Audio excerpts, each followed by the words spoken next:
Planificar la actividad, llevar el material adecuado y saber actuar en caso de accidente. Son 3 reglas básicas para mejorar la seguridad en la montaña, un medio que durante el invierno requiere de más especialización. Que necesitas llevar mucho material, pues la pala, la sonda, el arpa, los crampones.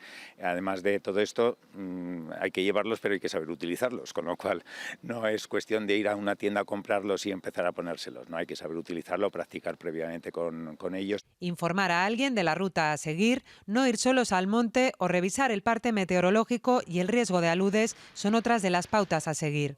Porque hay que tener en cuenta bueno, a partir de los 15 primeros minutos, si estamos sepultados por nieve, el riesgo de perder la vida pues aumenta un 90%. Entonces, durante estos 15 minutos, el mismo grupo que está realizando la actividad tiene que tratar de sacar a esta persona, porque en lo que llega el grupo de rescate pues es más de 15 minutos. También hay que tener en cuenta que los días son más cortos y que las temperaturas bajan considerablemente durante la noche.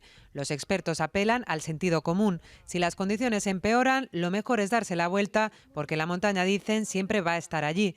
Se quieren reducir así los accidentes que en 2024 dejaron cifras récord con más de 600 intervenciones.